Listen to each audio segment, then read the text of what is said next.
إلا الله. الله أكبر.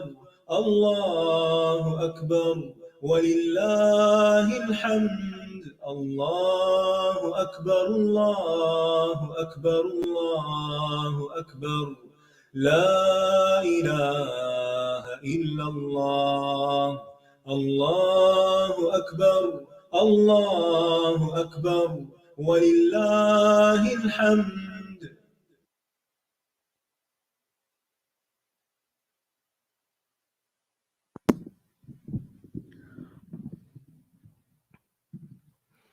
السلام علیکم ورحمۃ اللہ وبرکاتہ۔ نحمده ونصلي على رسوله الكريم، اما بعد فاعوذ باللہ من الشیطان الرجیم، بسم اللہ الرحمن الرحیم۔ رب اشرح لي صدری ويسر لي امری واحلل عقدۃ من لسانی یفقهوا قولی۔ حج کے احکامات کے سلسلے میں آج ہم حج کے ارکان، واجبات اور سنن یعنی سنتوں کے بارے میں پڑھیں گے۔ یاد رہے کہ حج کے 4 رکن ہیں، 7 واجبات ہیں اور باقی سنتیں ہیں۔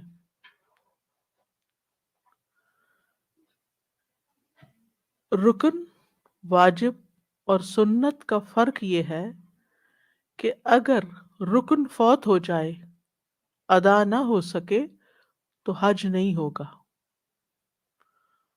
اور آئندہ سال دوبارہ حج کرنا ہوگا، یعنی حج ریپیٹ کرنا ہوگا اگر ایک رکن بھی رہ جائے۔ اور اگر حج کا کوئی واجب رہ جائے تو ایک بکرا ذبح کرنا ہوگا، دم دینا ہوگا۔ اور اگر کوئی جانور قربان کرنے کی استطاعت نہ رکھتا ہو تو اسے 10 روزے رکھنے ہوں گے، 3 ایام حج میں یعنی عشرہ ذوالحجہ، اور اگر اس میں نہ رکھ سکا یوم عرفہ سے پہلے پہلے تو پھر ایام تشریق میں، یہ ایام حج ہیں۔ یوم النحر جو عید کا دن ہے یا یوم عرفہ، اس دن روزہ نہیں رکھے گا لیکن باقی ایام میں رکھے گا۔ اور باقی 7 گھر پہنچ کر ضروری نہیں کہ وہ ذوالحجہ میں ہی رکھے، کیونکہ بعض حاجی ذوالحجہ کے اخیر میں یا ذوالحجہ کے بعد گھر پہنچتے ہیں، تو مثلا محرم میں اگر کوئی پہنچا ہے تو محرم میں بھی رکھ سکتا ہے پھر۔ اور جو شخص حج کی سنتوں میں سے کسی سنت کو چھوڑ دیتا ہے تو اس کے ذمے کچھ لازم نہیں آتا۔ یہ الگ بات ہے کہ حج کا جو ثواب ہے یا درجہ ہے وہ کم ہو جائے گا۔ تو حج کے 4 ارکان ہیں۔ نمبر 1، حج کی نیت، احرام۔ یہ حج کی عبادت میں داخل ہونے کی نیت ہے۔ اس سے مراد محض احرام کا لباس ہی نہیں بلکہ دل کی نیت اور ارادہ مراد ہے۔ یعنی بعض لوگ احرام کا لفظ سنتے ہی وہ کپڑے کا جو احرام ہے وہ ذہن میں لے آتے ہیں کہ وہ احرام پہن لیا ہے۔ تو چاہے آپ لباس پہن لیں کوئی بھی، لیکن اگر دل سے نیت نہیں یا ارادہ نہیں تو حج نہیں ہوتا۔ صحیح بخاری کی حدیث ہے، بے شک اعمال کا دار و مدار نیتوں پر ہے، اور بے شک ہر انسان کے لیے وہی ہے جس کی اس نے نیت کی، یعنی وہی ملے گا جو نیت کر کے جائے گا۔ نہ صرف یہ کہ حج بلکہ تمام عبادات میں نیت کرنا نہایت ضروری ہے۔ وہ عبادت کی صحت کی شرط ہے۔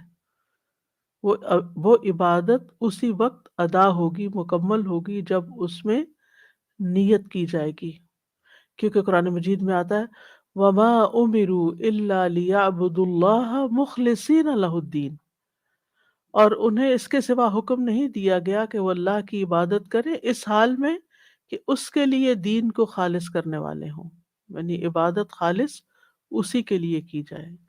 حنفاء، ایک طرف ہونے والے ہوں، یہ نہیں کہ لوگوں کو بھی خوش کر رہے ہیں اور اللہ کو بھی خوش کر رہے ہیں اور ملی جلی چیزیں نہیں، صرف اور صرف اللہ کے لیے۔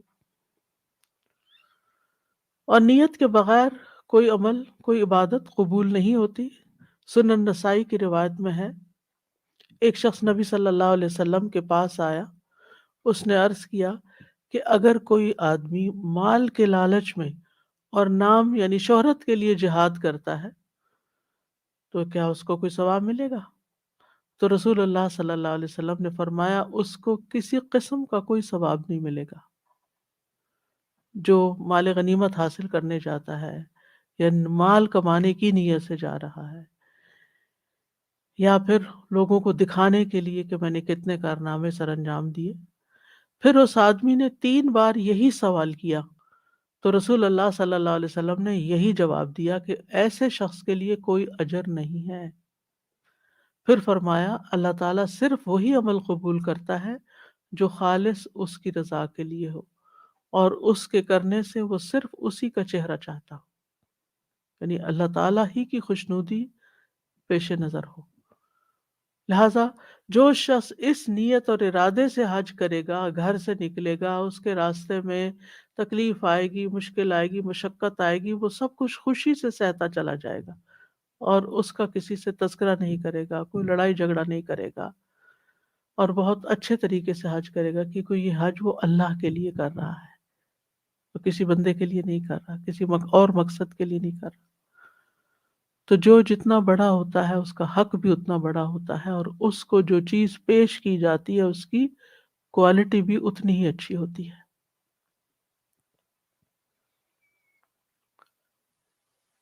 رسول اللہ صلی اللہ علیہ وسلم نے یہ بھی فرمایا جو شخص اللہ کے راستے میں جہاد کرے اور صرف رسی کی نیت کرے، وہ صرف ایک چھوٹی سی چیز کی بھی اس میں نیت کر لے، بس اس کو وہی چیز مل جائے گی جو اس کی نیت ہے، وہ رسی اس کو مل جائے گی، باقی اسے کچھ نہیں ملے گا۔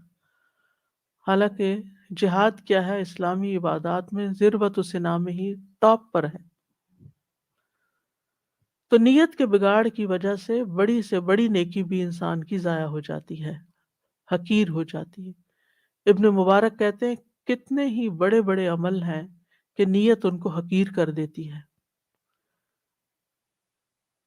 اس کی دلیل اس حدیث سے ہے، جس آدمی نے ہجرت کی تو یہ اعمال میں سے بہت بڑا عمل تھا، یعنی جہاد کے بعد ہجرت بہت بڑا عمل ہے، لیکن یہ عمل اس کی بری نیت کی وجہ سے حقیر ہو گیا اور اس کا اجر چلا گیا، فائدہ ہی کچھ نہیں ہوا۔ تو اس لیے حج کا پہلا رکن نیت کی درستگی اور اچھی نیت کے ساتھ حج کرنا، اللہ کی رضا کے لیے حج کرنا، اللہ کی عبادت کے لیے جانا اور کسی مقصد کے لیے نہیں جانا۔ نمبر 2، وقوف عرفہ، عرفہ میں وقوف کرنا، ٹھہرنا۔ سورۃ البقرہ کی آیت نمبر 198 میں اللہ تعالیٰ کا ارشاد ہے، ليس عليكم جناح أن تبتغوا فضلا من ربكم فإذا أفضتم من عرفات فاذكروا الله عند المشعر الحرام واذكروه كما هداكم وإن كنتم من قبله لمن الضالين۔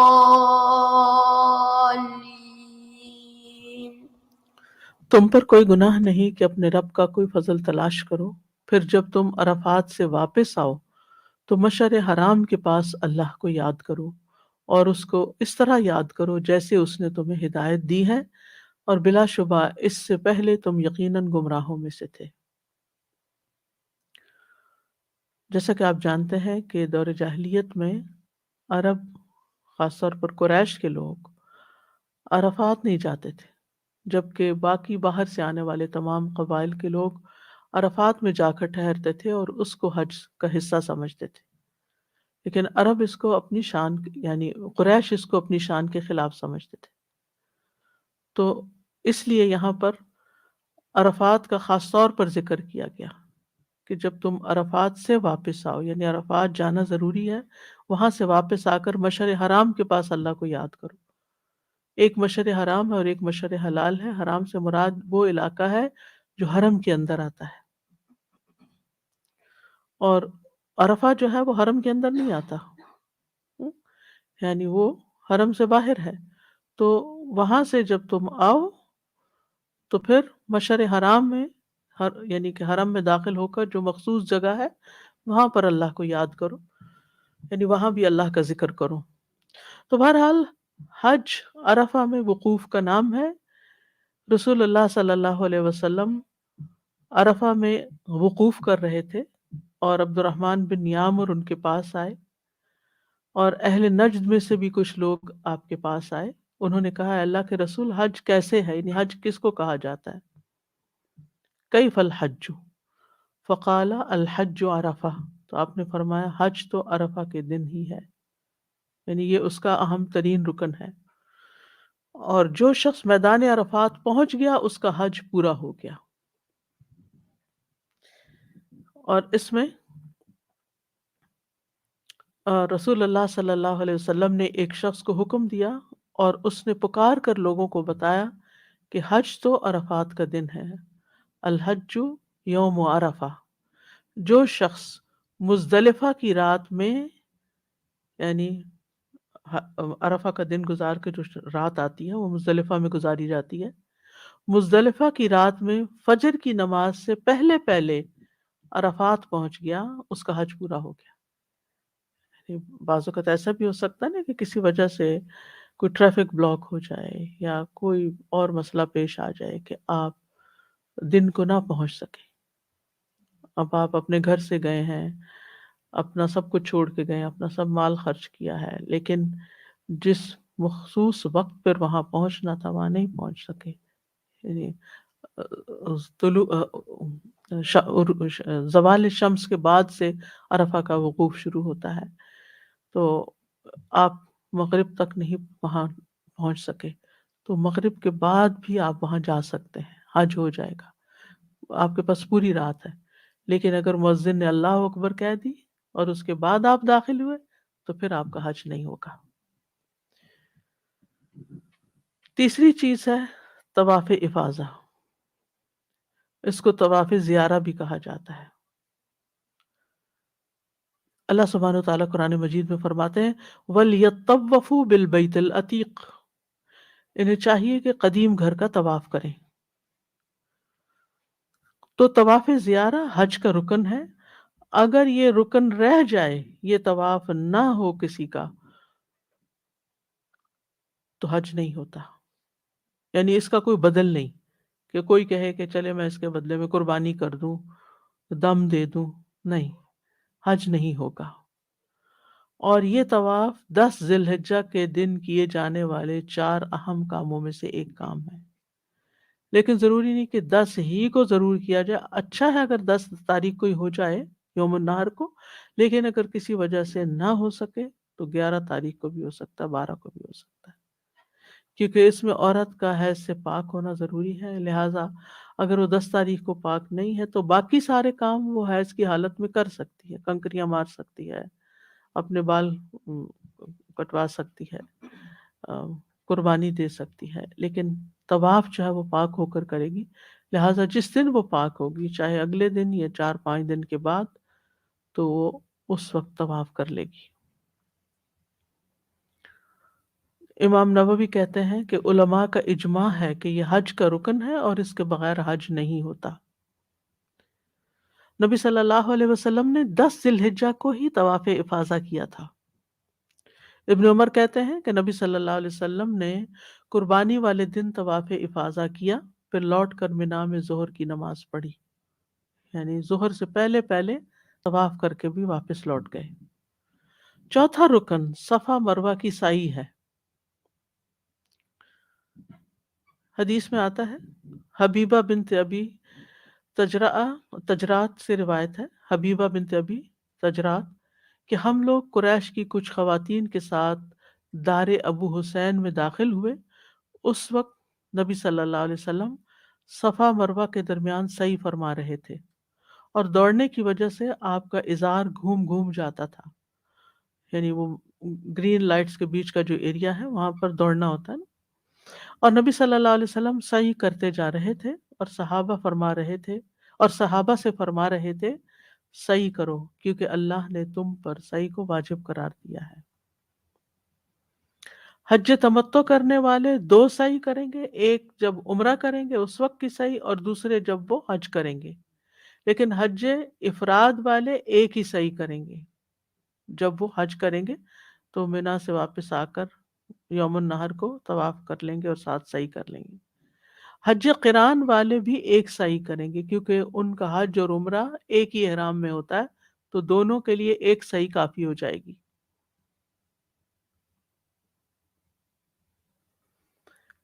حج تمتع کرنے والے طواف افاضہ کے بعد حج کی سعی کریں گے، یعنی پہلے طواف کریں گے پھر سعی کریں گے، جبکہ اس سے پہلے وہ عمرے کی سعی کر چکے ہوں گے جب عمرہ کیا انہوں نے. حج افراد اور قران والے اگر پہلے سعی کر چکے ہیں، یعنی عمرے کے ساتھ انہوں نے سعی کی پھر حج کے لیے گئے، اب واپس آ کے صرف طواف کریں گے، سعی نہیں کریں گے، دوبارہ سعی نہیں کریں گے.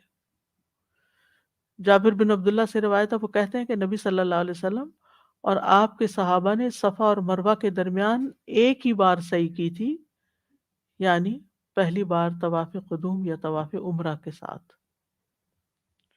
تو یاد رکھیے ان چار ارکان میں سے اگر کوئی ایک رکن بھی ادا نہیں ہوتا تو ایسے شخص کا حج ہی نہیں ہوتا، اس سے نہ کوئی دم، کوئی فدیہ، کچھ بھی قبول نہیں ہوگا، اس کو آئندہ ریپیٹ کرنا ہوگا، حج دوبارہ کرنا ہوگا. اس کے بعد حج کے واجبات کا ذکر ہے. حج کے 7 واجبات ہیں. نمبر 1، میقات سے احرام باندھنا. احرام بذات خود ایک رکن ہے، یعنی اوپر جو نیت کی بات ہوئی اور احرام کی بات ہوئی، یعنی احرام کا پہننا جو ہے یہ حج کا رکن ہے، لیکن میقات سے باندھنا واجبات میں سے ہے. ٹھیک. عبداللہ بن عمر سے روایت ہے کہ ایک آدمی نے مسجد میں کھڑے ہو کر عرض کیا، "اے اللہ کے رسول، آپ ہمیں کس جگہ سے احرام باندھنے کا حکم دیتے ہیں؟" تو آپ نے فرمایا، مدینہ والے ذوالحلیفہ سے، اہل شام جحفہ سے، نجد والے قرن المنازل سے احرام باندھے. یعنی ہر طرف سے آنے والوں کا میقات مختلف ہے.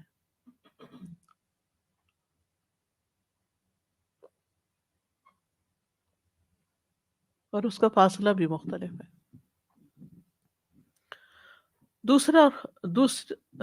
دوسری چیز جو واجبات میں سے ہے وہ ہے زوال آفتاب کے بعد مغرب تک عرفات میں وقوف کرنا. یہ واجب ہے. جو شخص زوال آفتاب کے بعد وقوف کرے گا اس کے لیے لازم ہے کہ غروب آفتاب تک یہیں ٹھہرے، یعنی یہ سارا وقت یہیں گزارنا ہوگا، یہاں سے نہیں نکلے گا. وقوف عرفہ حج کا رکن ہے. جس وقت خطبہ عرفہ کے بعد سے اگلے دن فجر سے پہلے تک اس کا وقت ہے، یعنی وقوف کرنے کا. جس نے مغرب سے پہلے وقوف شروع کیا اس کے لیے واجب ہے کہ مغرب تک وہیں رہے، لیکن اگر کوئی بعد میں بھی جاتا ہے تو اس کا حج ہو جائے گا. عبد الرحمن ابو یامر الدیلی بیان کرتے ہیں کہ رسول اللہ صلی اللہ علیہ وسلم نے ایک شخص کو حکم دیا اور اس نے پکار کر کہا، حج تو عرفات کا دن ہے، کیونکہ آپ نے حکم دیا تھا کہ پکار کے کہو. جو شخص مزدلفہ کی رات میں فجر کی نماز سے پہلے پہلے یہاں آ گیا اس کا حج پورا ہو گیا. تیسرا واجب ہے رات مزدلفہ میں گزارنا، یعنی عرفات سے واپس ہو کر سیدھے مینا نہیں جانا بلکہ مزدلفہ میں ٹھہرنا.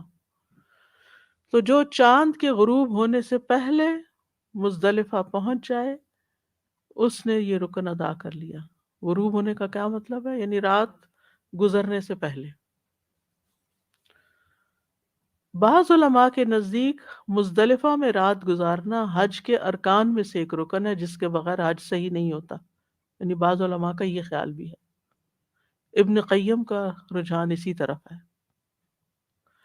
وہ اس آیت کو دلیل بناتے ہیں، فَإِذَا أَفَضْتُم مِّنْ عَرَفَاتٍ فَاذْكُرُوا اللَّهَ عِندَ الْمَشْعَرِ الْحَرَامِ. تو یہاں عرفات کا ذکر اور مشعر حرام کا ذکر ایک ہی آیت میں ہوا ہے، لہٰذا وہ کہتے ہیں کہ عرفات میں وقوف کے علاوہ رات مزدلفہ میں گزارنا بھی فرض ہے. عروہ بیان کرتے ہیں کہ میں مزدلفہ میں وقوف کے وقت رسول اللہ صلی اللہ علیہ وسلم کی خدمت میں حاضر ہوا اور عرض کیا، اے اللہ کے رسول، میں جبل طئی سے آیا ہوں، میں نے اپنی سواری کو ہلکان کیا ہے اور اپنے آپ کو بہت تھکایا ہے، اللہ کی قسم میں نے کوئی ٹیلا یا پہاڑ نہیں چھوڑا مگر اس پر وقوف کیا ہے، تو کیا میرا حج ہو گیا؟ رسول اللہ صلی اللہ علیہ وسلم نے فرمایا، جس نے ہمارے ساتھ یہ فجر کی نماز پا لی یعنی مزدلفہ میں، اور اس سے پہلے وہ رات میں یا دن میں عرفات میں حاضر ہو چکا، تو اس کا حج پورا ہو چکا اور اس نے اپنا میل کچیل دور کر لیا، یعنی اس کے بعد وہ احرام سے نکل آئے گا مینا میں جا کر، جو مخصوص کام کرنے کے بعد۔ چوتھی چیز ہے ایام تشریق کی راتیں مینا میں گزارنا، ٹھیک ہے، یہ بھی واجبات میں سے ہے۔ سورۃ البقرہ کی آیت نمبر 203 میں آتا ہے، وَاذْكُرُوا اللَّهَ فِي أَيَّامٍ مَّعْدُودَاتٍ فَمَن تَعَجَّلَ فِي يَوْمَيْنِ فَلَا إِثْمَ عَلَيْهِ وَمَن تَأَخَّرَ فَلَا إِثْمَ عَلَيْهِ لِمَنِ اتَّقَىٰ وَاتَّقُوا اللَّهَ وَاعْلَمُوا أَنَّكُمْ إِلَيْهِ تُحْشَرُونَ۔ گنتی کے چند دنوں میں اللہ کو یاد کرو، پھر جو 2 دنوں میں چلا جائے جلدی، اس پر کوئی گناہ نہیں۔ کہاں سے چلا جائے؟ مینا سے۔ اور جو تاخیر کرے تو اس پر بھی کوئی گناہ نہیں، یعنی 13 تاریخ کو بھی وہیں رہے تو بھی ٹھیک ہے۔ کس کے لیے گناہ نہیں؟ لمن اتقا، جو اللہ سے ڈرے، اور اللہ سے ڈرو اور جان لو بے شک تم اسی کی طرف اکٹھے کیے جاؤ گے۔ یہاں بھی تقویٰ کا سبق یاد کرا دیا گیا کہ زیادہ ٹھہرنے والے کم ٹھہرنے والوں کو غلط نہ سمجھے، اور کم ٹھہرنے والے زیادہ ٹھہرنے والوں کو زیادتی کرنے والا نہ سمجھے، بلکہ دونوں ہی اللہ کے نزدیک صحیح کام کر رہے ہیں اگر وہ اللہ کا تقوی اختیار کیے ہوئے ہیں۔ اگر کوئی خاص مجبوری ہو، کوئی خاص ڈیوٹی ہو، تو پھر یہ راتیں مکہ میں بھی گزاری جا سکتی ہیں۔ جیسے اس زمانے میں حاجیوں کو پانی پلانے کی ذمہ داری کچھ مخصوص لوگوں پر ہوتی تھی، تو انہوں نے جانوروں کو چرانا ہوتا تھا، تو وہ پھر ایام تشریق کے دنوں کی راتیں مینا میں گزارنے کی بجائے مکہ میں چلے جاتے تھے رات کو پانی پلانے کے لیے۔ اور ایام تشریق جو ہیں یہ 11، 12 اور 13 ذوالحجہ ہے۔ عباس بن عبد المطلب رسول اللہ صلی اللہ علیہ وسلم سے حاجیوں کو زمزم کا پانی پلانے کے لیے مینا کے دنوں میں مکہ ٹھہرنے کی اجازت مانگ رہے تھے، تو آپ نے ان کو اجازت دے دی، یعنی حاجیوں کو پانی پلانا ہے یا جانوروں کو پانی پلانا ہے، تو ایسی صورت میں یہ اس طرح کیا جا سکتا ہے۔ حج کی انتظامی ضروریات کے تحت، اس کے علاوہ نہیں۔ یا یہ کہ اگر کوئی بیمار ہو گیا تو ہاسپٹل میں لے آئیں اس کو مکہ میں، تو وہ اور بات ہے، یا کوئی ایسا عذر مجبوری ہے تو جو جینون ہے تو ٹھیک ہے، ورنہ یہ واجبات میں سے ہے کہ یہ راتیں وہاں گزاری ہیں۔ نمبر 5، جمرات کو کنکریاں مارنا۔ 10 ذی الحجہ کو طلوع آفتاب کے بعد یعنی سورج نکلنے کے بعد جمر عقبہ کو 7 کنکریاں ماری جاتی ہیں، جبکہ ایام تشریق میں روزانہ زوال آفتاب کے بعد یعنی سورج ڈھلنے کے بعد، جیسے زور کی نماز شروع ہوتی ہے، تینوں جمرات، جمر اولا، جمر وسطیٰ اور جمر عقبہ کو بالترتیب کنکریاں ماری جائیں گی۔ جابر رضی اللہ عنہ کہتے ہیں رسول اللہ صلی اللہ علیہ وسلم نے قربانی والے دن چاشت کے وقت، یعنی سورج نکلنے کے بعد جب وہ کافی اوپر آ جاتا ہے، گرمی ہو جاتی ہے، جمرہ عقبہ کو جو پیچھے والا ہے اس کو کنکریاں ماری، اور بعد کے دنوں میں سورج کے ڈھلنے کے بعد کنکریاں ماری۔ 10 تاریخ کو صبح صبح ماری، اور 11، 12 اور 13 کو لیٹر آن آفٹر زوال شمس۔ حضرت عائشہ کہتی ہیں کہ آپ ایام تشریق کی راتیں مینا میں ٹھہرے، سورج ڈھلنے کے بعد جمرات کو کنکریاں مارتے، ہر جمرے کو 7 کنکریاں مارتے، اور ہر کنکری کے ساتھ اللہ اکبر کہتے۔ پہلے اور دوسرے جمرے کے پاس کافی لمبی دیر رکتے، اپنی عاجزی اور تضرع کا اظہار کرتے، دعائیں مانگتے، پھر تیسرے جمرے کو کنکریاں مارتے مگر اس کے پاس نہیں رکتے تھے، اور یہی سنت ہے، یعنی اسی طرح ہی کرنا چاہیے. لیکن عام طور پہ لوگوں کو نہیں پتا ہوتا، وہ بس ایک کو مار کے بھاگتے ہیں، دوسری طرف وہاں سے بھاگتے ہیں، تیسری طرف، اور پھر نکل جاتے ہیں کہ شکر ہے کام پورا ہو گیا. اصل میں رش بھی بہت ہوتا ہے. آپ دیکھ لیجئے کہ اگر تو رکنے کے لیے کوئی جگہ ہے، ورنہ اگر آپ کنکریاں مار کے جہاں ماری ہیں وہیں رکیں گے تو آپ کو دھکے بھی پڑیں گے اور دوسرے لوگوں کو تکلیف بھی ہوگی. وہاں سے تو فوراً ہٹ جانا چاہیے، کنکریاں مار کے ہٹ کے ایک طرف کھڑے ہو کے دعائیں وغیرہ کریں اور پھر آگے جائیں. نمبر 6، حلق یا تقصیر کرنا یا کروانا.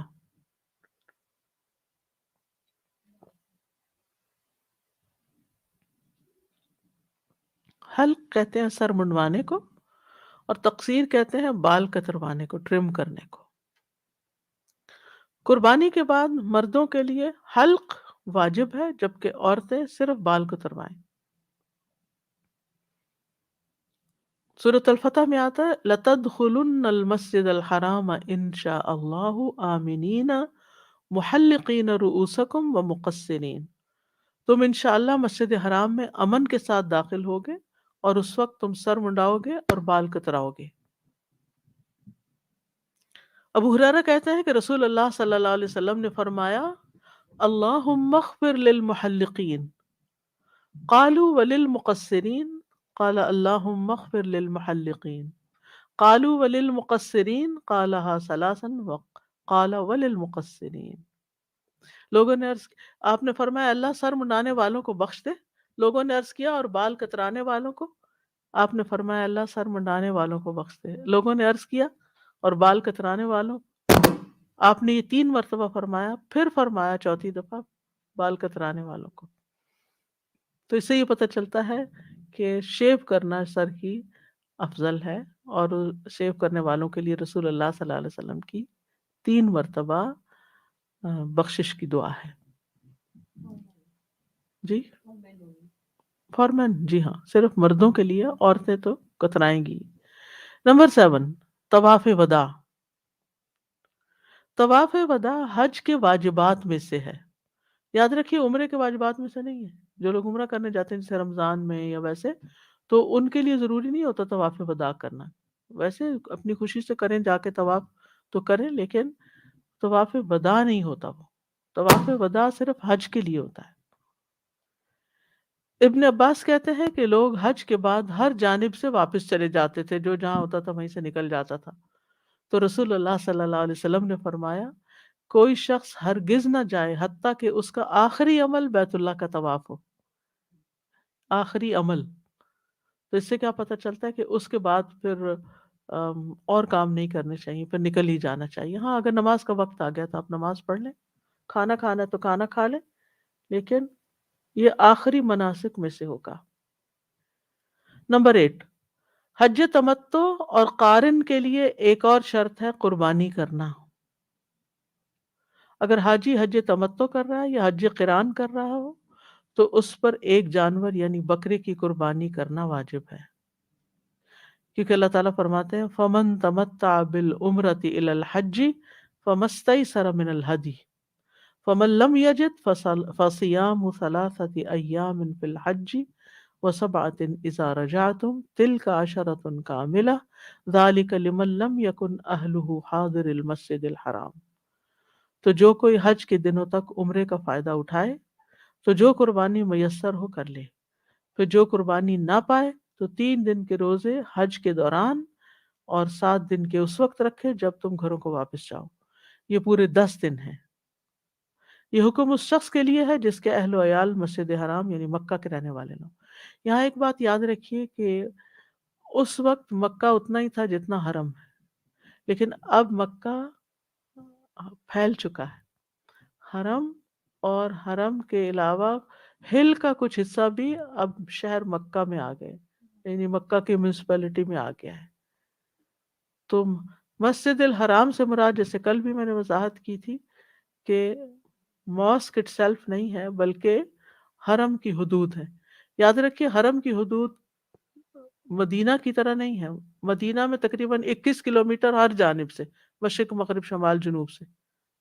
یعنی وہ 21 کلومیٹر کا ریڈیس جو ہے وہ ایریا جو ہے وہ حرم ہے.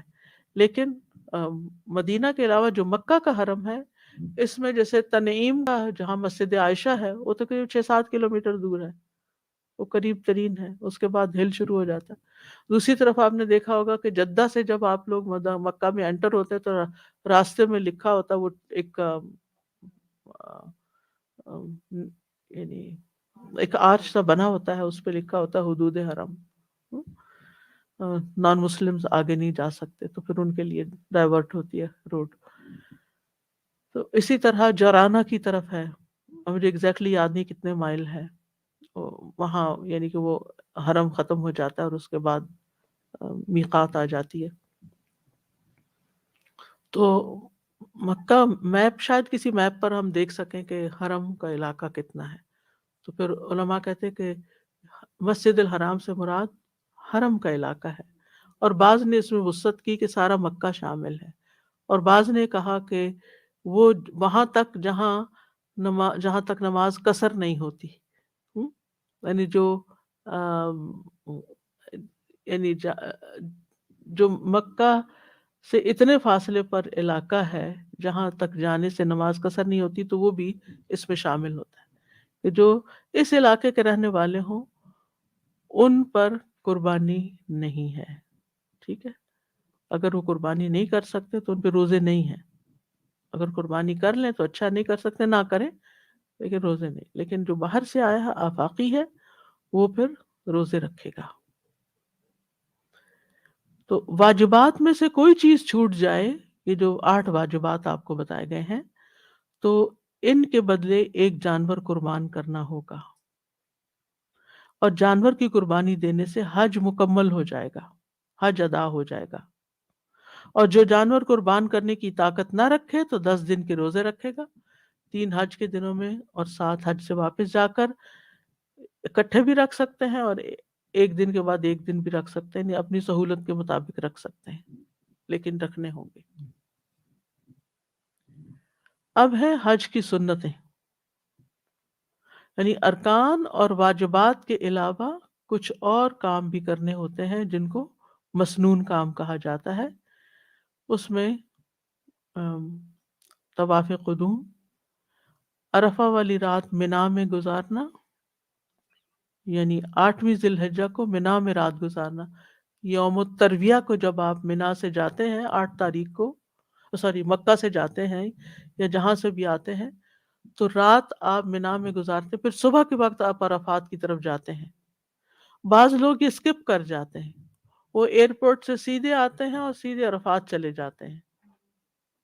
ٹھیک ہے، لیکن بعض آتے ہیں طواف قدوم کرتے ہیں، عمرہ نہیں کرتے، اور یعنی جو حج افراد کر سکتے ہیں وہ سیدھے عرفات ہی پہنچ جاتے ہیں، منا میں بھی نہیں جاتے. انہوں نے طواف قدوم بھی نہیں کیا، انہوں نے منا کی 8 تاریخ کو بھی رات نہیں گزاری وہاں، اور سیدھے وہاں چلے گئے. تو انہوں نے یہ سنتیں چھوڑی ہیں، واجبات نہیں چھوڑے، ان کا حج پھر بھی ہو جائے گا. ٹھیک. پھر اسی طرح طواف کے دوران احرام میں دایاں کندھا ننگا کرنا، طواف کے 3 چکر دوڑتے ہوئے لگانا، حجر اسود کو بوسہ دینا، اذکار اور دعائیں پڑھنا، صفا مروہ کے اوپر چڑھنا، یہ مسنون ہے. آپ دیکھیں اگر تو آپ خود صحیح کر رہے ہوتے ہیں نا تو آپ آخر تک جاتے ہیں، تھوڑا سا اوپر چڑھائی تک بھی چلے جاتے ہیں. لیکن اگر آپ ویل چیئر پر ہیں تو کنٹرول آپ کے ہاتھ میں نہیں ہوتا.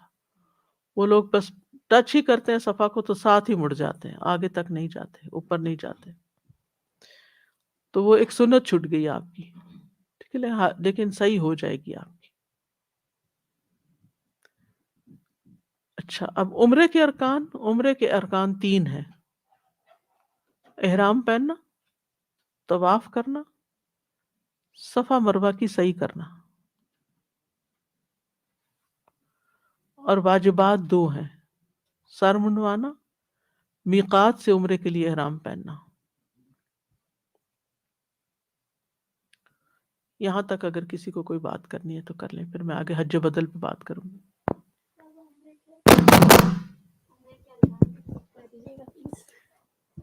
عمرے کا جو آپ نے بتایا تھا وہ تھا عمرے کے ارکان 3 ہیں: احرام پہننا، طواف کرنا، سعی کرنا. اور دو اس کے سر منڈوانا اور میقات سے احرام پہننا.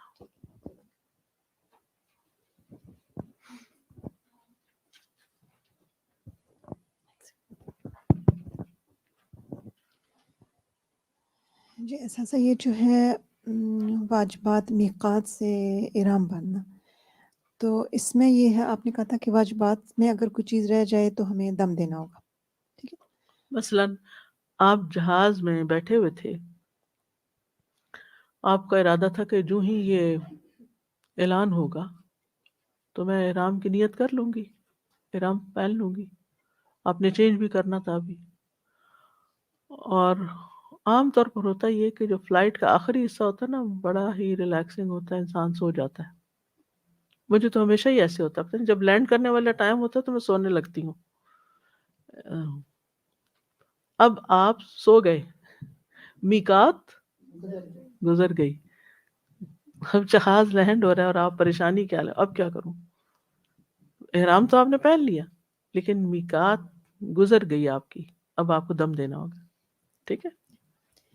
جی اساسا دوسرا کوشچن ہے یعنی یہ کوئی بھی وجہ ہو سکتی ہے، انسان کو پتہ نہ چلے، بھول جائے، سو جائے، کوئی اور وجہ ہو. ہمارے ساتھ کوئی گئے تھے تو ان کے جو ایجنٹ تھے انہوں نے کہا کہ میں آپ کو احرام کا وہ کپڑے دوں گا آدمیوں کے. وہ پہنچ گئے ادھر، ان کو نہیں ملا. اچھا، بعض اوقات ایسا ہوتا ہے بھول کے لگیج میں پیک ہو جاتے ہیں. کچھ لوگوں کے ساتھ یہ بھی ہوتا ہے کہ وہ لگیج میں پیک کر کے چلے گئے. اب وہ تو آپ اتریں گے جدہ میں یا مدینہ، جدہ میں اتریں گے تو پھر لگیج کھولیں گے تو پھر آپ احرام نکالیں گے. آپ کی میقات تو گزر گئی، آپ تو باہر سے آ رہے تھے، آپ کی میقات جدہ نہیں ہے، آپ کی میقات تو یلملم تھی اگر پاکستان سے مثلا نہ آ رہے ہیں یا جدھر سے بھی جا رہے ہیں. تو وہ اعلان کرتے ہیں کہ اب میقات 5 منٹ میں آ رہی، 10 منٹ میں آ رہی ہے.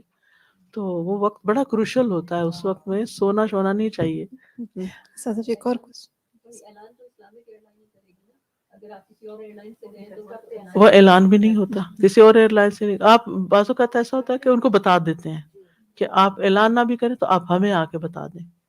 جیسے خاص طور پر میں جس بھی ایئر لائن میں ہوں تو میں ان کو کہتی ہوں مجھے نماز کے لیے اٹھا، مجھے ٹائم بتائیں کہ یہاں سورج کب نکل رہا ہے، کب غروب ہو رہا ہے، اور مجھے اس وقت آپ جگا دیں اگر میں سو رہی ہوں تو، یا مجھے آ کے انفارم کریں کہ روشنی ہونے لگی ہے، کیونکہ نماز تو نہیں چھوڑی جا سکتی، تو اس کے لیے بھی اہتمام کرنا ہوتا ہے.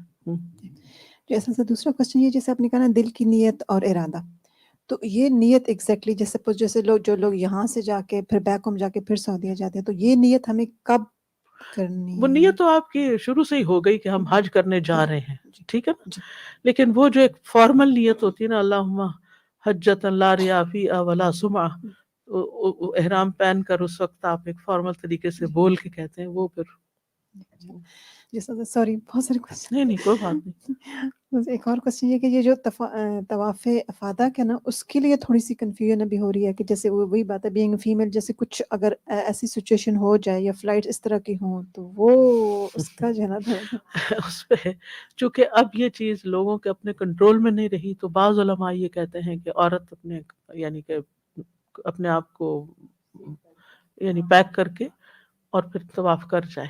یعنی لیٹسٹ یہ فتویٰ بھی آیا ہے، واللہ عالم، کہ یعنی اگر پہلے سب زمانے میں تو یہ ہوتا تھا نا کہ لوگ رک جاتے تھے کہ جب تک عورت پاک نہ ہو، تو پھر ان کے اپنے ہاتھ میں ہوتا تھا کہ کس دن ہم چلیں جائیں. اگر سارا قافلہ جا بھی رہا ہے تو وہ کسی اور قافلے میں شریک ہو گئے، حج پورا کر کے. اب یہ فلائٹس اپنے کنٹرول میں ہی نہیں ہے اب، اور بعض اوقات اچانک 1-2 دن پہلے شروع ہو جاتا ہے، یا یہ کہ پاک نہیں ہو پا رہے. تو ایسی صورت میں پھر اگر زندگی میں اللہ موقع دے تو ریپیٹ کر لیا جائے حج تو بہتر ہے، لیکن اس رخصت سے بھی فائدہ اٹھایا جا سکتا ہے.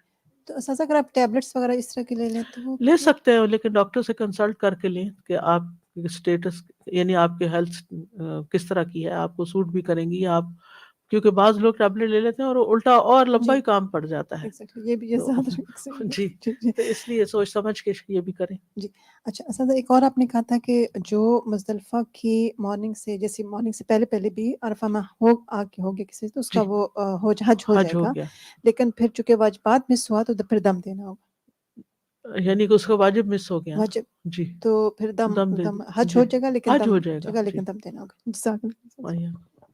استاذہ نیت کے حوالے سے سوال تھا، اگر جہاز میں بیٹھتے کے ساتھ ہی نیت کر لیں، میقات کا انتظار کرنا ہے کہ میقات پہ ہی کریں یا تھوڑی دیر پہلے کر لیں؟ نہیں کر سکتے ہیں یعنی جس وقت وہ کہتے ہیں نا 15 منٹ میں میقات آ رہی ہے تو آپ تیار ہو جائیں اس وقت اچھا، اور اسی وقت نیت کیونکہ آپ کر عورتیں لیں. تو احرام کے ساتھ ہی بیٹھتی ہیں نا، ان کا تو ہاں کوئی لیکن مسئلہ بعض نہیں اوقات وہ ایک ہوتا ہے نا کہ جیسے اپنے آپ کو ریفریش کرنا. مثلا آپ کی نماز کی نیت ہے، آپ جا رہے ہیں مسجد کی طرف نماز کی طرف، لیکن جب آپ مصلی پہ کھڑے ہوتے ہیں تو اس وقت جو نماز شروع کرنے کی نیت ہے، تو اسی طرح یعنی حج یا عمرہ شروع کرنے کی جو نیت ہے اس میں داخل وہ ہو رہے ہیں ڈر تو ہوتا ہے نا. میقات پر کرنا جو ہے وہ اپنے معنی رکھتا ہے، اگرچہ دل میں تو پہلے سے ہی ہے. سر ایک سوال، یہ جو ماسک بھی ہم پہن سکتے ہیں؟ نہیں پہن سکتے، ابھی آج اس میں کمپلسری نہیں ہے نا. اچھا اگر گورنمنٹ کی طرف سے کمپلسری ہو اور آپ کے پاس چوائس نہ ہو پھر تو ٹھیک ہے، لیکن اگر آپ اپنی چوائس سے ماسک پہن رہے ہیں تو آپ کو دم دینا ہوگا. جی صحیح. لیکن ساکس پہن سکتے خواتین ساکس خواتین ساکس پہن سکتی ہیں اور مرد حضرات ٹخنوں سے نیچے تک ساکس پہن سکتے ہیں، یعنی ٹخنے ننگے ہونے چاہیے. ایک سیکنڈ نفل کی بھی کہتے ہیں کہ نفل ہونے چاہیے نکاح کی نیت. نہیں نفل نہیں ہے، نفل وغیرہ کچھ نہیں. استاذہ جی یہ جو آپ نے مینشن کیا کہ ایام تشریق میں راتیں مینا میں گزارنی ہے، تو کچھ لوگ جیسے ہوٹل ان کو ملے ہوتے ہیں، سامان ہوتا ہے تو وہ دن میں ادھر کسی ضرورت سے یا بعض اوقات نہانے کے لیے چلے جاتے ہیں، تو جا یہ سکتے ٹھیک ہے؟ ہیں. جی مطلب جا رات سکتے ہیں. مغرب تک آنا جی ضروری ہے؟ آ کے رات ادھر گزارے، اور اگر دن میں آپ طواف کرنا چاہتے ہیں، تھوڑا حرم میں بیٹھنا چاہتے ہیں، وہاں بیٹھ کے کوئی تلاوت وغیرہ کرنا چاہتے ہیں تو آپ حرم میں آ جا سکتے ہیں، ہوٹل جا سکتے ہیں، جا کر نہا دھو کے کپڑے وغیرہ دھو کے اپنے کام کاج کر کے کھانا وانا کھا کے پھر دوبارہ واپس آ جائے رات گزار کے. ٹھیک ہے. دوسرا میرا یہ تھوڑی کلیریفیکیشن، میں اصل میں ایپ بھی دیکھ رہی ہوں جو حج اینڈ عمرہ کی ایپ ہے، اس میں لکھا ہوا ہے کہ جو رمی ہونی ہے اس کے لیے 11 12 13 کو آپ نے کرنی ہے، لیکن اگر آپ 12 کی تاریخ کو مغرب غروب سے پہلے نکل جاتے ہیں مینا سے تو ٹھیک ہے، لیکن اگر غروب شروع ہو گیا تو پھر آپ پہ 13 کی رمی واجب ہو جائے گی. لازم. جی مطلب اگر 12 پہ چلے گئے تو پھر 13 کی ضروری نہیں ہے کرنی؟ نہیں، لیکن اچھا. اگر آپ کو مغرب وہیں ہو گئی رش کی وجہ سے آپ نکل ہی نہیں سکے تو پھر آپ کو رکنا پڑے گا ادھر رات، اور اگلے دن کر کے رمی پھر جائیں گے. اچھا ٹھیک ہے. یعنی اگر میں فار ایگزامپل 12 کو ہم آ جاتے ہیں مینا سے نکل جاتے ہیں مغرب سے پہلے، تو پھر جا کے 13ویں کی کر سکتے ہیں رمی؟ نہیں، پھر ضرورت آپ نہیں ہے؟ ضرورت نہیں ہے. پھر وہ ایک ساتھ ہوگی جو کہ عقبہ کو جمرہ عقبہ کو کی 7 کنکریاں اور پھر اس کے بعد 3 جمرات کو 2 دن کر دی. جی اچھا ایک چیز اور بتا دیں، یہ طواف قدوم کیا ہے؟ جیسے میں نے کہا نا کہ کچھ لوگ حج افراد کرتے ہیں جس میں عمرہ نہیں ہوتا. قدوم کا کیا مطلب ہوتا ہے؟ ارائیول پر طواف کر رہے ہیں. ٹھیک ہے، جو لوگ حج تمتع کرتے ہیں ان کا طواف قدوم عمرے میں عمرہ شامل کے ہے. ساتھ. ٹھیک ہے. جو قران کرتے ہیں ان کا بھی ہو گیا، لیکن جو افراد کرتے ہیں وہ اگر پہلے طواف کر کے پھر جاتے ہیں مینا عرفات تو ٹھیک ہے، اور اگر نہیں بھی کرتے اسکپ کر جاتے تو سنت ہے، ڈائریکٹ بھی جا سکتے ہوں. جی نقاب صرف اس وقت پہنے جب نقاب تو ویسے ہی نہیں پہننا. اس کے لیے جو احرام ہے اس میں آپ ایک بڑا دوپٹہ لے. ایک تو اسکارف ہے نا، اسکارف تو بہت چھوٹا ہوتا ہے، اس میں تو پھر آپ کے لیے مشکل ہو جاتی ہے، لیکن اگر کاٹن کا بڑا دوپٹہ لے لیں تو اس پہ اگر آپ یوں اس کو جیسے بکل مارنا ہوتا ہے نا، تو بکل مار کے اس کا جو ایک حصہ نا پلو وہ لمبا چھوڑ دیں، اس کے ساتھ آپ اس کو آگے کر لیں جب مرد وغیرہ سامنے ہو، نہیں تو پیچھے ہٹا دیں. حج بدل، حج بدل کیا چیز ہے؟ بدل کہتے ہیں کسی کے بدلے کچھ کرنا کسی کے لیے. اگر کوئی شخص صاحب استطاعت ہو لیکن بوڑھا ہو، اتنا بوڑھا کہ سفر کرنے کے قابل نہ ہو، بہت کمزور ہو، بیمار ہو، مفلوج ہو، پیرالائزڈ ہو یا دائمی مریض ہو کہ وہ کسی حال میں سفر نہیں کر سکتا، خود حج کرنے کے قابل نہیں ہے، لیکن مالدار ہے، اس پہ حج فرض ہے مال کی وجہ سے، تو ایسے شخص کو اپنا مال دے کے کسی اور سے اپنا حج کروانا جائز ہے، لیکن وہ ایسا شخص ہوگا جس کا اپنا حج پہلے ہو چکا ہو۔ آپ یہ نہیں کر سکتے فلاں غریب انسان ہے اس کو میں پیسے دیتا ہوں تاکہ یہ میرا حج بدل کر دے، نہیں۔ اگر غریب نے پہلے اپنا کیا ہوا ہے تو پھر ٹھیک ہے، آپ اسی کو دے دیں دوبارہ موقع۔ تو اس طرح اس معذور شخص کا حج بدل ہو جائے گا، یعنی فریضہ ادا ہو جائے گا۔ ابن عباس کہتے ہیں قبیلہ جہینہ کی ایک عورت نبی صلی اللہ علیہ وسلم کی خدمت میں حاضر ہوئی اور کہا کہ میری والدہ نے حج کی نظر مانی تھی لیکن وہ حج نہ کر سکیں۔ یہ نظر والا حج ہے، فرض والا نہیں ہے۔ نظر بھی فرض ہو جاتی ہے کیونکہ آپ نے اپنے اوپر خود لازم کیا۔ تو ابھی انہوں یہ نظر مانی ہوئی تھی لیکن جا نہیں سکیں، تو کیا میں ان کی طرف سے حج کر سکتی ہوں؟ آپ نے فرمایا کہ ہاں، ان کی طرف سے حج کرو۔ کیا تمہاری ماں پر قرض ہوتا تو تم اسے ادا نہ کرتی؟ اللہ کا قرض ادا کرو، اللہ کا قرض تو اس کا سب سے زیادہ مستحق ہے کہ اسے پورا کیا جائے۔ تو اسی سے آپ دیکھیں کہ بعض لوگ عمرے کی نظر مان لیتے ہیں، ہوتا ہے عمرے کی نظر مان لی، بیٹا میرا حافظ ہو گیا تو میں عمرہ کروں گی، لیکن کیا ہوا اس وقت تک کوئی بیماری آ گئی، کوئی ایسی مجبوری آ گئی کہ باقی بچے چھوٹے ہیں، ان کو چھوڑ کے نہیں نکلا جائے، کوئی وجہ، تو عمرہ بدل بھی ہو سکتا ہے۔ ٹھیک ہے، کیونکہ بعض لوگ پھر کہتے ہیں اب ہم نے نظر مانی تھی، اب ہم کیا کریں، نظر کیسی پوری کریں، چھوڑ ہی دیتے ہیں، نظر پوری ہی نہیں کرتے۔ تو یہ بھی گناہ کا کام ہے کہ آپ نظر مانیں اور نظر پوری نہ کریں۔ اگر کوئی بھی طریقہ نہ ہو نظر پوری کرنے کا تو پھر قسم توڑنے کا کفارہ دینا ہوتا ہے۔ ٹھیک ہے، پھر اس سے انسان نکل آتا ہے نظر سے، لیکن نظر مان کے ایسے ہی اس کو نہیں چھوڑ دینا چاہیے کہ مجبوری ہے اب نہیں پوری ہو سکتی۔ تو حج بدل کے کچھ خاص ضابطے، احکامات، قاعدے ہیں۔ پہلی بات یہ کہ کن کی طرف سے حج نہیں کیا جا سکتا، یہ یعنی حج بدل کس کا نہیں ہوتا۔ کسی ایسے شخص کی طرف سے حج بدل نہیں ہوگا جس میں خود حج کرنے کی طاقت ہو، جو خود جا سکتا ہو، اور صرف ویسے ہی حج کی مشقت سے بچنے کے لیے کہ بہت بھاری سفر ہے میں نہیں جا سکتا، کسی کو بھیج دیتا ہوں اپنی جگہ، ایسے نہیں ہو سکتا۔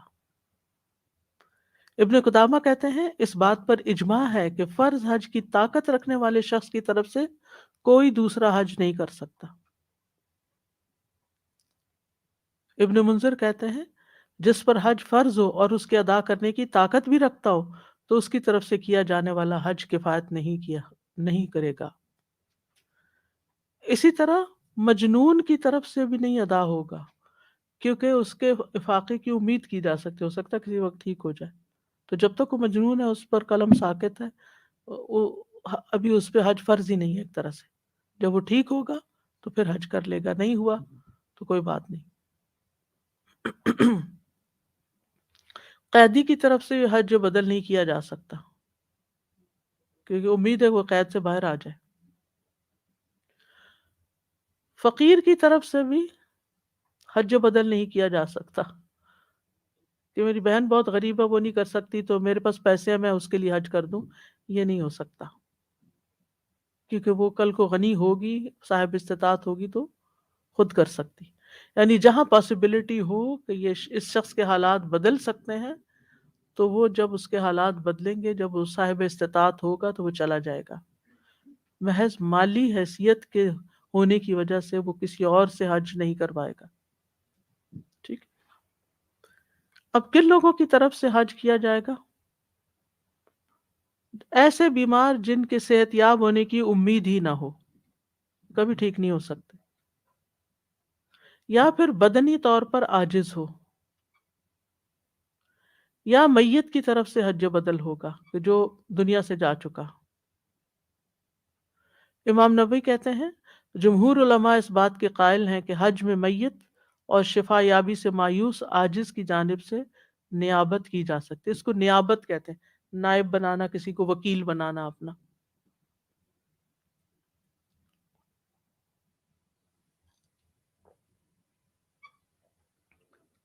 انتہائی ضعیف اور بوڑھے شخص کی طرف سے حج بدل کیا جا سکتا ہے. ایک مرتبہ نبی صلی اللہ علیہ وسلم کی خدمت میں ابو رزین حاضر ہوئے. عرض کیا میرے والد انتہائی ضعیف اور بوڑھے ہو چکے ہیں، حج اور عمرے کی طاقت نہیں رکھتے، نہ ہی انہیں کے اندر عورت کی خواہش ہے. آپ نے فرمایا پھر تم ان کی طرف سے حج بھی کرو اور عمرہ بھی کرو. یعنی بہت ہی بوڑھے ہیں تو ٹھیک ہے. اسی طرح فوت شدہ کی طرف سے عبداللہ بن بریدہ اپنے والد سے روایت کرتے ہیں، وہ کہتے ہیں کہ ایک بار میں رسول اللہ صلی اللہ علیہ وسلم کے پاس بیٹھا ہوا تھا. آپ کے پاس ایک عورت آئی اور بولی میں نے اپنی والدہ کو ایک لونڈی بطور صدقہ دی تھی اور والدہ فوت ہو گئی ہیں. آپ نے فرمایا تمہارا اجر واجب ہو گیا اور وراثت نے وہ لونڈی تمہیں لوٹا دی، یعنی واپس تمہارے پاس آ گئی، تم ماں کی وارث تھی. اس نے پوچھا اے اللہ کے رسول ان کے ذمے ایک ماہ کے روزے تھے، کیا میں ان کی طرف سے روزے رکھوں؟ آپ نے فرمایا ہاں تم ان کی طرف سے روزے رکھ دو. وہ بھی ہو گیا، روزہ بدل ہو گیا، یعنی ان کے حصے کا روزہ رکھ دیا، فرض ادا ہو گیا ان کا. اس نے پوچھا انہوں نے کبھی حج نہیں کیا تھا، کیا میں ان کی طرف سے حج کروں؟ آپ نے فرمایا تم ان کی طرف سے حج بھی کرو. بہت ہی نیک بیٹی تھی، پہلے ماں کو ایک خادمہ دی، پھر اس کے بعد ان کے روزے رکھے، پھر اس کے بعد ان کی طرف سے حج کیا. کم ہی اولاد ایسی ہوتی ہے جو اتنا خیال رکھنے والی ہو. بہرحال یہ یاد رکھیے کہ جس نے اپنا حج کر رکھا ہو وہی دوسرے کے لیے حج کر سکتا ہے، حج بدل کر سکتا ہے. یعنی جب تک اپنا حج نہ کیا ہو وہ کسی دوسرے کی طرف سے حج نہیں کر سکتا. ابن عباس کہتے ہیں کہ نبی صلی اللہ علیہ وسلم نے ایک شخص کو سنا، وہ کہہ رہا تھا لبیک ان شبرما، میں شبرما کی طرف سے حاضر ہوں. آپ نے پوچھا شبرما کون ہے؟ اس نے کہا میرا بھائی ہے. آپ نے پوچھا کیا تم نے اپنی طرف سے حج کر لیا ہے؟ اس نے کہا نہیں. آپ نے فرمایا پہلے اپنا حج کرو پھر شبرما کی طرف سے کرنا. اسی طرح عورت مرد کی طرف سے اور مرد عورت کی طرف سے حج کر سکتا ہے. یعنی مثلا بیٹی باپ کا حج بدل کر سکتی ہے اور شوہر بیوی کی طرف سے مثلا کر سکتا ہے.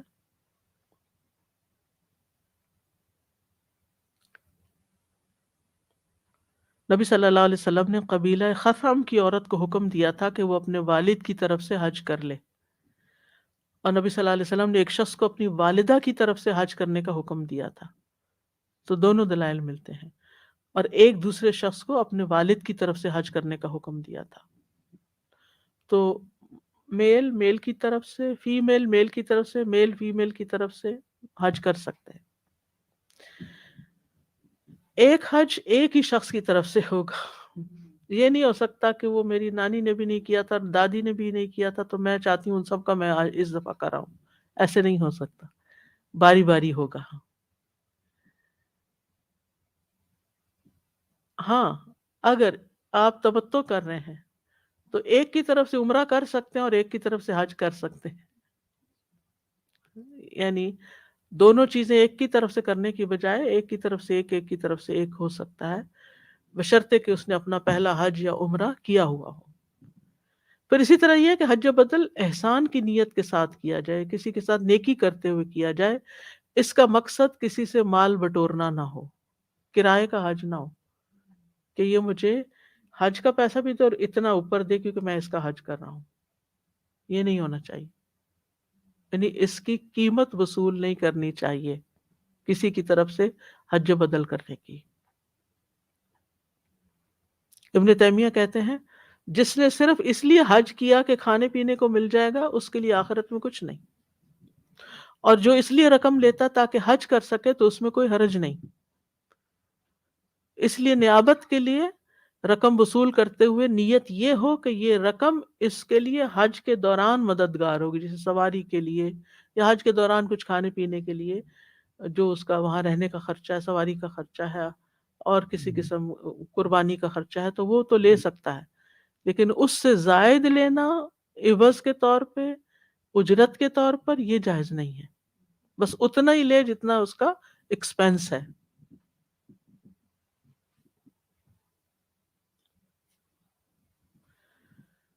اور پھر اخلاص کے ساتھ اس رقم کو قبول کرنا چاہیے، نہ کہ لالچ کے ساتھ۔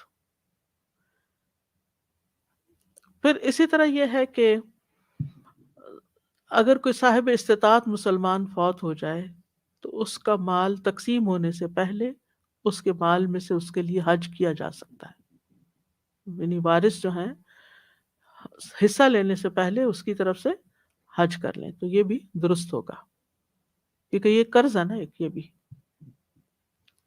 کچھ کہنا جا سکتا ہے یا کرنا چاہیے، لازم ہے، کسی کو مجبور تو نہیں کر سکتے، یعنی کیا جا سکتا کا مطلب یہ کہ نہ کرے تو کوئی گناہگار نہیں، نہیں، کیونکہ وہ ان کے اوپر لازم نہیں ہے کرنا، انہیں اخلاقاً تو کرنا ہی چاہیے، لیکن اگر کوئی بھی تیار نہیں ہے اور ڈپینڈ کرتا ہے جیسے بھی حالات ہوں۔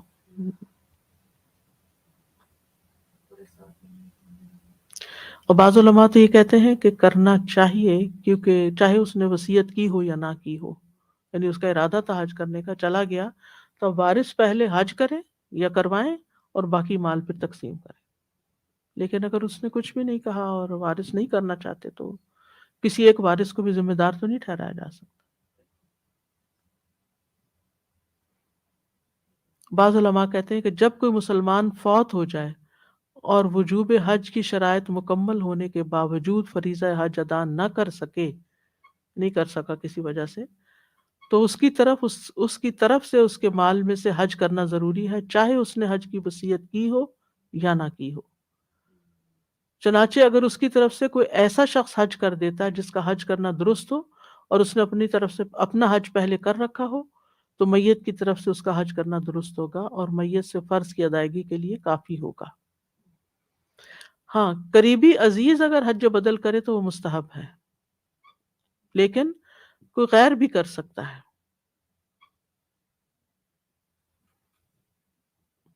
یعنی باعتماد شخص کو اجرت دے کر، اجرت سے مراد حج کی خرچہ دے کر حج کروا سکتے ہیں، لیکن اگر اولاد میں سے، وارثوں میں سے کوئی کرے تو زیادہ بہتر ہے۔ پھر والدین کی طرف سے حج کرنا۔ ایک آدمی نبی صلی اللہ علیہ وسلم کی خدمت میں حاضر ہوا، عرض کیا کیا میں اپنے والد کی طرف سے حج کر سکتا ہوں؟ آپ نے فرمایا ہاں، اگر تم اس کے لیے بھلائی میں اضافہ نہیں کرو گے تو برائی میں بھی اضافہ نہیں کرو گے، یعنی کر لو۔ پھر بھائی کا بہن کی طرف سے حج کرنا۔ ایک آدمی نبی صلی اللہ علیہ وسلم کے پاس آیا، عرض کی میری بہن نے نظر مانی تھی کہ حج کرے گی لیکن وہ فوت ہو گئی۔ نبی صلی اللہ علیہ وسلم نے فرمایا اگر اس پر کوئی قرض ہوتا تو کیا تم اسے ادا کرتے؟ اس نے کہا جی ہاں۔ آپ نے فرمایا پھر اللہ کا قرض بھی ادا کرو، ٹھیک ہے۔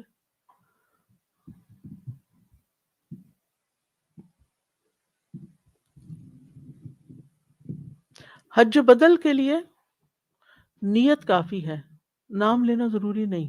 جیسے لبیک شبرما، اس نے کہا ٹھیک ہے کہہ بھی سکتے ہیں، لیکن اگر نام نہیں بولا، صرف معلوم ہے کہ کس کی طرف سے ہو رہا ہے تو وہ بھی کافی ہے۔ پھر اسی طرح حج بدل کی جس کی ذمہ داری لگائی جائے وہی ادا کرے۔ آپ یہ نہیں کر سکتے کہ آپ پیسے لے لیں، اس میں سے کچھ خود رکھ لیں اور کم قیمت دے کے کسی اور کو بھیج دیں کہ تم جا کے حج کر دو۔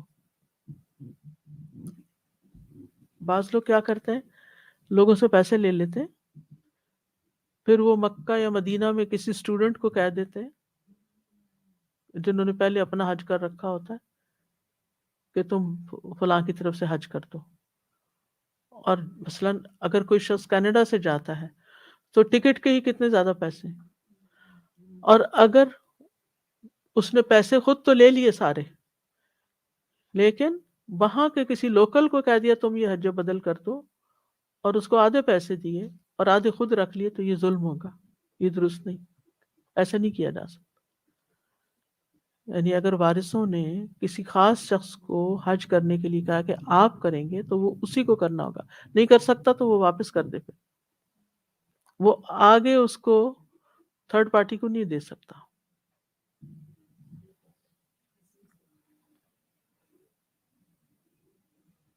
ابن عثیمین کہتے ہیں جو شخص کسی دوسرے کی طرف سے حج بدل کر رہا ہو اس کے لیے جائز نہیں کہ وہ اس رقم کو کم میں یا زیادہ میں دے کر کسی دوسرے سے حج کرائے جب تک وہ اس سے اجازت نہ لے لے جس کی طرف سے وہ حج کر رہا ہے.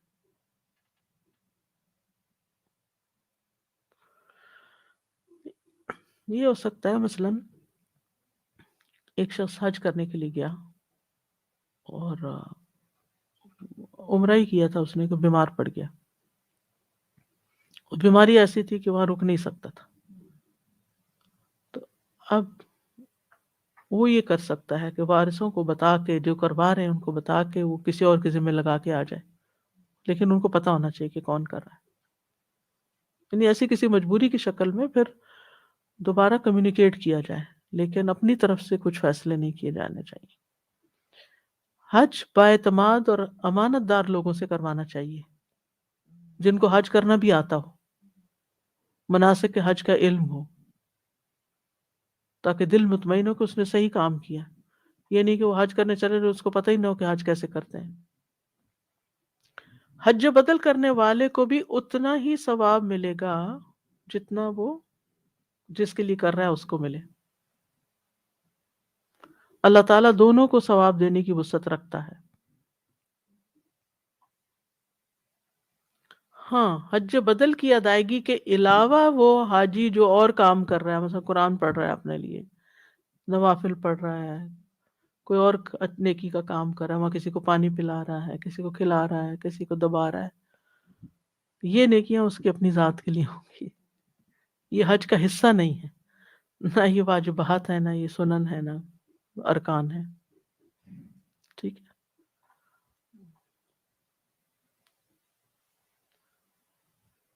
ابن عثیمین کہتے ہیں مناسک سے متعلق تمام اعمال کا ثواب اسی کو ملے گا جس نے اسے حج میں اپنا وکیل بنا کر بھیجا ہے، جبکہ اس کے علاوہ نمازوں کا اضافی اجر، نفلی طواف، قرات قرآن کا ثواب اسی کو ملے گا جو حج کر رہا ہے.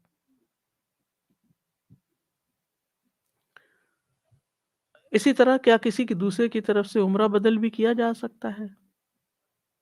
اگر کوئی شخص خود عمرہ کرنے پر قادر ہے تو اس کی طرف سے عمرہ نہیں کیا جائے گا. اگر کوئی شخص مالی یا جسمانی لحاظ سے استطاعت نہیں رکھتا یا اس پر حج عمرہ واجب نہیں ہوتا، اور حج عمرہ ایسے شخص کی جانب سے کیا جا سکتا ہے جو خود حج عمرہ کرنے سے عاجز ہو، اور میت کی جانب سے بھی حج عمرہ کیا جا سکتا ہے، لیکن جو زندہ ہو اس کی طرف سے نہیں. اب اس میں آپ دیکھیے، زندہ تو وہ جس کی پہلے بات ہو چکی، انتہائی بوڑھا ہے، لاغر ہے، جیسے حدیث میں آتا ہے نا کہ ایک شخص نے عرض کیا اے اللہ کے رسول، میرا باپ بوڑھا ہے، حج کی طاقت نہیں رکھتا، نہ عمرے کی طاقت رکھتا، نہ اونٹ پہ سوار ہونے کی. آپ نے فرمایا اپنے باپ کی طرف سے حج بھی کرو، عمرہ بھی کرو. آپ نے دیکھا ہوگا کہ ہمارے بہت سے مسلمان بہن بھائی حج پر جا کر دن رات عمرے پہ عمرہ کر رہے ہوتے ہیں. اس کے کئی اغراض ہوتی ہیں، ان میں سے ایک یہ ہوتی ہے کہ انہیں ایک کمپٹیشن ہوتا ہے کہ تم نے کتنے کیے اور تم نے کتنے کیے. یہ بھی درست نہیں. پھر آپ دیکھیے کہ صحابہ سے ایسا کچھ ثابت نہیں کہ ایک حج میں ہر روز وہ جا کے عمرہ کرنے چلے جاتے تھے مسجد عائشہ سے. کسی صحابی نے اس طرح نہیں کیا. پھر آپ دیکھیے کہ بعض لوگ وہ فلاں کی طرف سے بھی اور فلاں کی طرف سے بھی، زندہ کی طرف سے بھی اور مردہ کی طرف سے، بس ایک جو چلا گیا پورے خاندان کی طرف سے عمرے کر رہا ہے. اس میں کوئی زندہ ہے، کوئی نہیں ہے، کوئی صاحب استطاعت ہے، کوئی نہیں. ایسا نہیں. بعض لوگ دوسروں کی طرف سے طواف بھی کرتے ہیں، اس کی کوئی دلیل نہیں ملتی. ٹھیک ہے، حج کی ملتی ہے، عمرے کی ملتی ہے، لیکن اس کے لیے جو فوت ہو چکا ہو یا اس کے لیے جو خود نہ کرنے کے قابل ہو. طواف نہیں کر سکتے کسی کی طرف سے، جیسے نماز کسی کی طرف سے نہیں پڑھ سکتے، چاہے مردہ ہے چاہے زندہ ہے. جی ہاں، طواف کر کے یہ طواف کے دوران آپ دعائیں کر سکتے ہیں. ٹھیک ہے، یہاں تک کوئی بات ذہن میں آئی تو پوچھ لیں. جی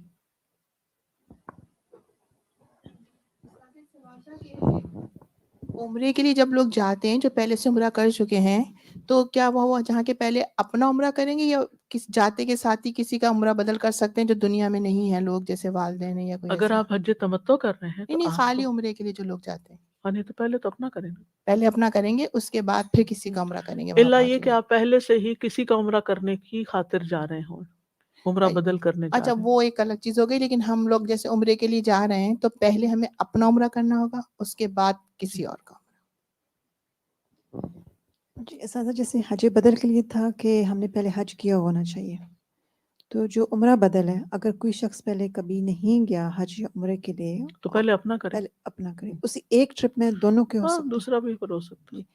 سزا جیسے ابھی آپ نے یہ سارے چیزیں بتائی نا کہ کن کن لوگوں کے لیے کر سکتے ہیں اور کن کے لیے نہیں کر سکتے، جیسے اب آج کل جیسے لمیٹیشنز ہیں کہ انہیں لگائی ہیں کہ ایج 65 کے لوگ نہ آئیں حج نہیں کر سکتے وہ، تو وہ اگر ان کی مطلب میڈیکلی فٹ بھی ہیں سارا کچھ بس just because of the age limit they can't go, تو ان کے لیے پھر ہم نہیں حج بدل ابھی نہیں ہوگا کیونکہ ہو سکتا ہے اگلے سال یہ ریسٹرکشن ختم ہو جائے۔ صحیح۔ اچھا سر ایک اور کوشچن، سوری، یہ جو آپ نے پہلے کہا یہ پچھلے سے ریلیٹڈ ہے جو جمرات کے بعد دعا کرنے کا، اور اگر کوئی سچویشن ایسی ہو جائے جیسے کئی دفعہ اسٹمپیڈ بھی اسی جگہ پہ ہو جاتا خدا نخواستہ، تو اس میں اگر نہیں کر سکتے دعا یا نہیں کوئی کر بات نہیں، اس میں کوئی یہ سنت؟ مسنون ہے۔ جی مسنون ہے، جزاک اللہ۔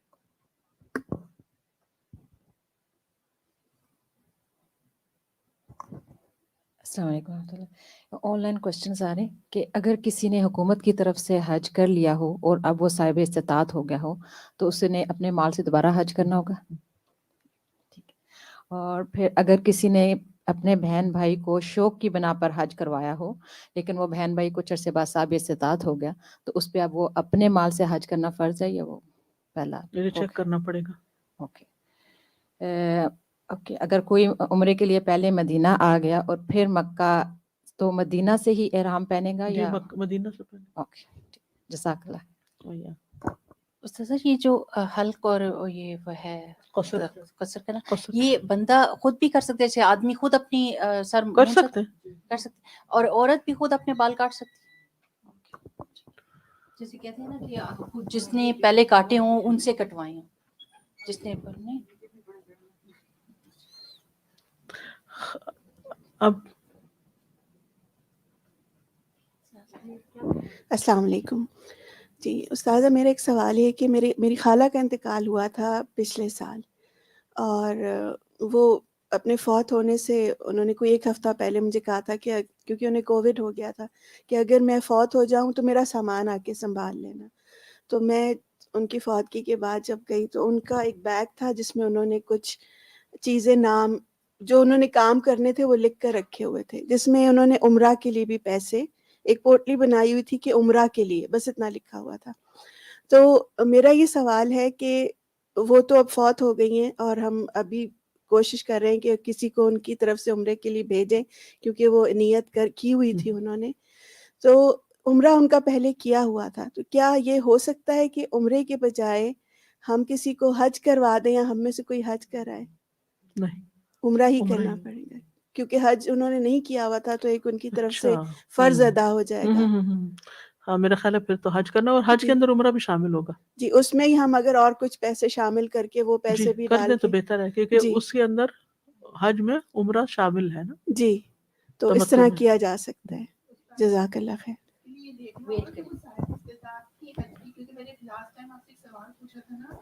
جو شخص دنیا سے چلے جائے اور وہ صاحب استطاعت نہ ہو حج کے لیے تو اس کی طرف سے حج ہوگا کہ نہیں ہوگا؟ تو آپ نے کہا اس پہ حج ہی فرض ہی نہیں ہوا تو نہیں کریں گے، تو ان کی خالہ نے عمرے کے پیسے جمع کیے تھے، اس وجہ سے میں یہ کوشچن کر رہی ہوں اپنی نالج کے لیے۔ اگر ان کا جو کچھ انہوں نے چھوڑا ہے تو اس میں دیکھا جا سکتا ہے کہ وہ اتنا ہے کہ جس سے حج ہو سکتا ہے تو اسی میں سے دیا جائے۔ کیا کر رکھے؟ ہاں بسم اللہ اللہ اکبر۔ خواتین کا حج، حضرت عائشہ سے روایت ہے انہوں نے نبی صلی اللہ علیہ وسلم سے پوچھا یا رسول اللہ کیا عورتوں پر جہاد فرض ہے؟ آپ نے فرمایا عورتوں کا جہاد حج اور عمرہ ہے۔ عورت پر حج کی فرضیت کی شرائط میں وہی شرائط ہیں جو مرد کے لیے ہیں، البتہ عورت پر وجوب حج کے لیے 2 شرائط ہیں۔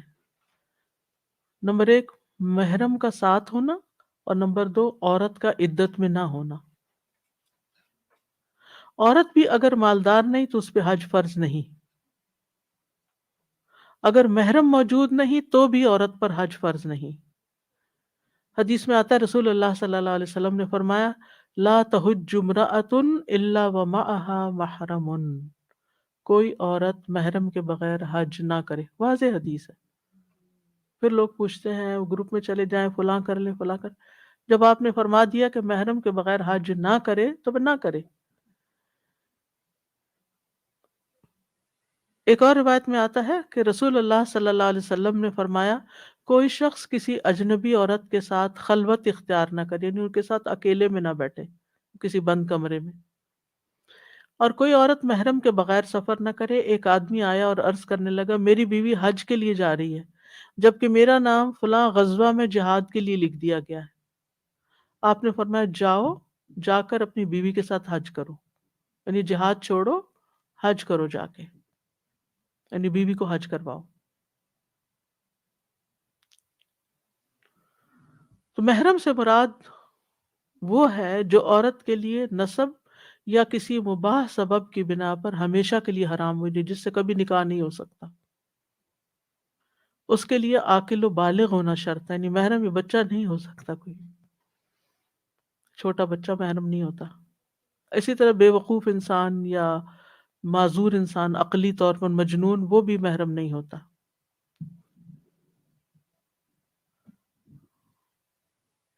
پھر اسی طرح حج کے لیے شوہر سے اجازت لینے کا مسئلہ ہے۔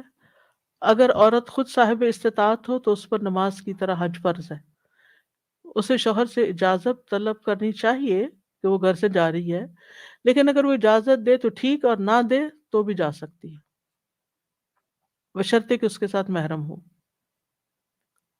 ہاں، نفلی حج کے لیے شوہر سے اجازت لینا ضروری ہے، بغیر اجازت نہیں جا سکتی۔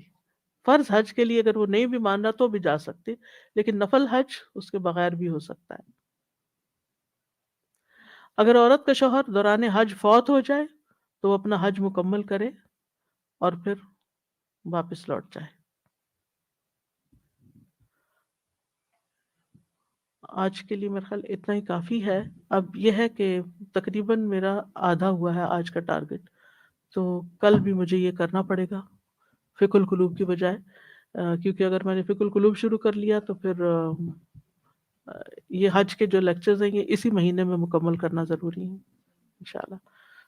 سبحانک اللہم و بحمدک، اشہد ان لا الہ الا انت، استغفرک و اتوب الیک۔ السلام علیکم ورحمۃ اللہ وبرکاتہ۔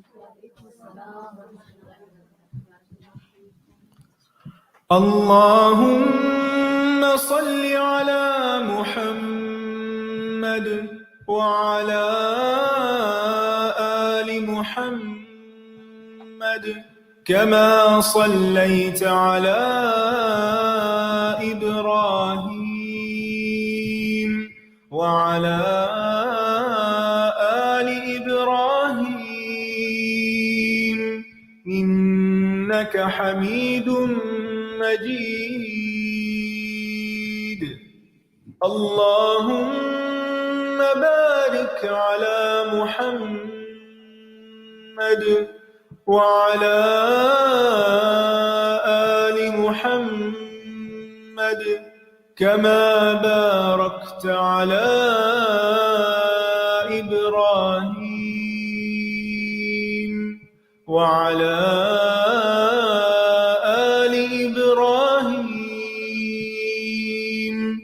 إنك حميد مجيد۔